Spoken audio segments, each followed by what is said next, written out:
Carlos Rodriguez posed an interesting question in a comment. Why do martial artists that clearly have no idea how to fight have such popular self-defense content? Well, I have some theories, and I think there are several factors at play. Their audience and the world at large is simply ignorant on the topic. They're better at selling their material. People are psychologically drawn towards their material, and their students never bother putting any of it to the test. When I say the audience is ignorant, we have to consider how many people actually know anything about fighting. Most people do not get in street fights on a regular basis. Most people have never done combat sports. I know it seems like MMA is really popular now, but the best-selling MMA pay-per-view of all time had 2.4 million buys globally. That is a tiny fraction of households just in the US. Most people have probably never even seen much combat sports. The only fighting that people definitely have seen is from Hollywood. Daredevil throwing a rolling thunder kick is as much as the average person knows about martial arts, except they don't even know it's called the rolling thunder kick. When you have people that are that ignorant on a subject, they'll believe anything said with confidence. And traditional martial artists even have ready-made things to point to prove that what they do works. A punch that breaks a cinder block could surely break someone's face. Of course I can knock someone out with chi. Allow me to demonstrate on one of my students. I know that's not how things work, and you probably know that's not how things work,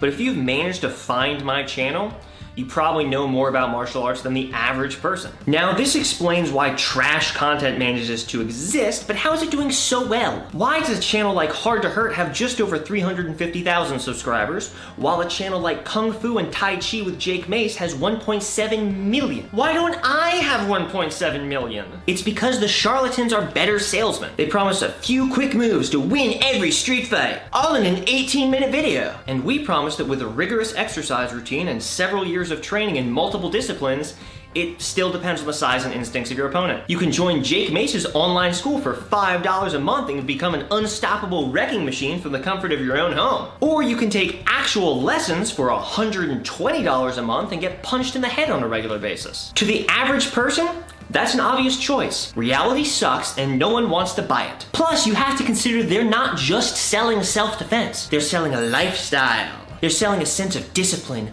a connection with nature, a deep history and tradition. Aikido dojos are decorated with wood accents, kanji, katanas, and various Japanese architectural elements. It seems like an ancient and venerable martial art. Wrestling rooms are just worn mats with circles on them, and wrestling is older than Aikido is. Jake Mace does his videos against snow-covered landscapes, at a forest retreat, and on the shore of an idyllic lake at sunrise. We do ours in front of punching bags, and some idiots even film theirs in front of blank, featureless walls.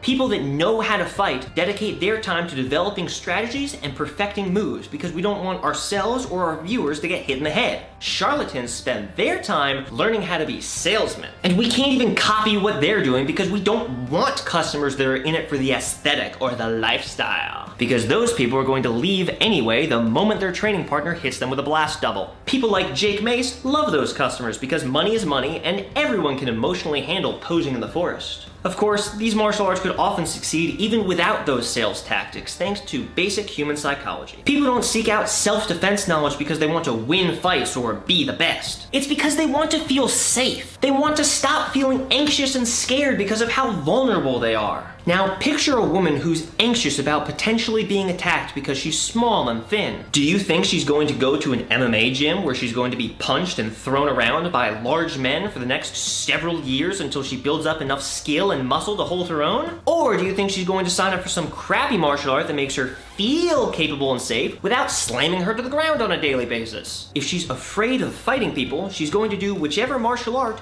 doesn't make her fight people. A couple months ago, I was talking to a woman in a Muay Thai class. She mentioned that she actually likes going to the Eskrima classes more because hitting the sticks together doesn't even feel like fighting, it feels like dancing. And I said, that's how you know it doesn't work. But that obvious red flag is what drew her to it in the first place. And I know it's obvious to a lot of people watching this that the bad martial arts will fail when tested. But they're never actually tested. The people that watch those ridiculous videos aren't doing any sparring, and their odds of being attacked on the street are honestly pretty low. And it might be even lower than normal because anyone that concerned about self-defense probably takes more safety precautions than the average person. In the rare instances when these people actually end up in fights, the martial arts master masters have plenty of ready-made excuses for why their material didn't work. You didn't practice it hard enough, you haven't been doing it long enough, the flow of your chi was inhibited. But with just a few more videos, you can overcome that obstacle too! And once you really believe in something, it's difficult to admit when you are wrong. I have trouble convincing my own mother that Kung Fu isn't very effective, and she hasn't even bothered doing it for 30 years. So you can imagine how difficult it is to convince a stranger that currently does something that they're drinking some stupid looking Kool-Aid. Now you may be wondering, what can we do about it? What can the combat sports and actual self-defense community do to win the war against terrible martial arts